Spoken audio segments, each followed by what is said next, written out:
continues on to proclaim his defense. He says this, "The Lord shall judge the peoples. Judge me, O Lord, according to my righteousness, and according to my integrity within me. Oh, let the wickedness of the wicked come to an end, but establish the just. For the righteous God tests the hearts and minds.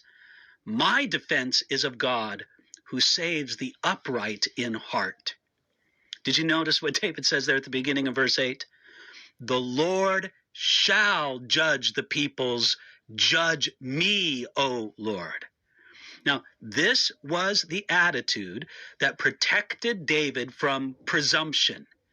He honestly invited God's judgment and correction.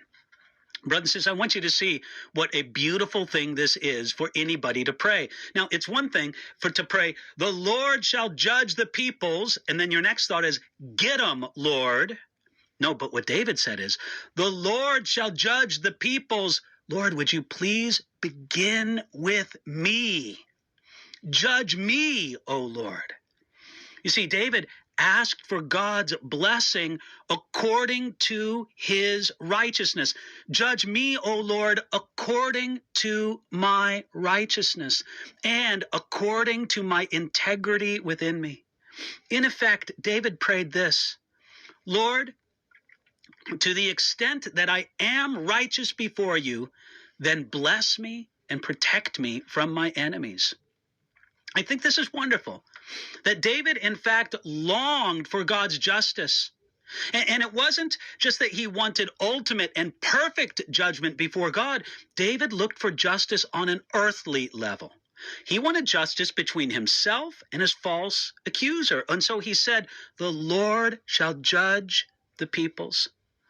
He goes on in verse 9, let the wickedness of the wicked come to an end, but establish the just. This is more of the heart of David's prayer. You see, more than anything, David prayed for God to be just, to be righteous. And in this sense, David did not pray for special favoritism with God. He prayed for God to be just, and he searched his own heart to help put him in the right before God. David, when he prayed here, seemed to pray beyond his own personal needs. As Derek Kidner says, a commentator, David seems to have a very broad vision here, revealing a concern for universal justice, which was always the motive behind David's personal appeals for vindication. That's why he says, verse 10, my defense is of God. Now, in the present moment, David knew that he was at a significant disadvantage before his enemies. David knew that Cush the Benjaminite, the man who's mentioned in the title of the psalm, and any of his associates, the one who were slandering David and doing the best they could to destroy him, he knew that at least in the moment it seemed like they had the upper hand. David had to rely on the defense that was of God. And trusting in God, David did just that. He went forward. Now, David's continuing on this theme in verse 11 on God being the just judge. Let's take a look at that together. He says this, God is a just judge, and God is angry with the wicked every day. If he does not turn back, he will sharpen his sword. He bends his bow and makes it ready. He also prepares himself instruments of death. He makes his arrows into fiery shafts.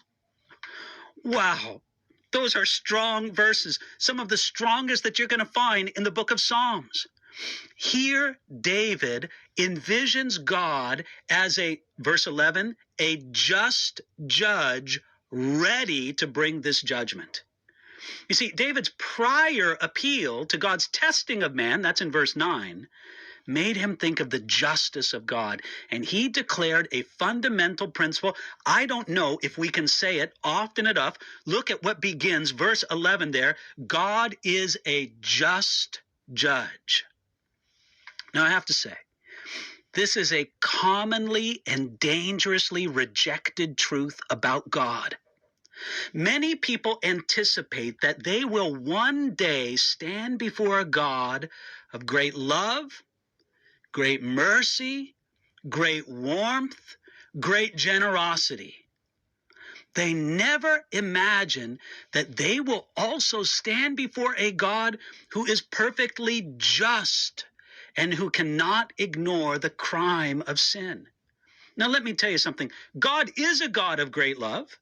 He is a God of great mercy.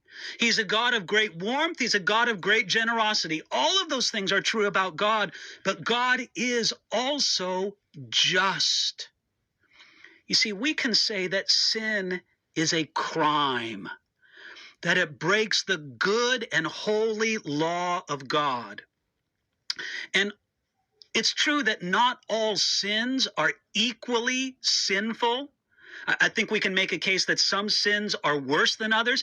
Matthew chapter 23, verse 14 indicates that some sins will receive a greater condemnation, yet there are no small sins against a great God. And every sin we commit has enough weight in and of itself to drag us down to hell.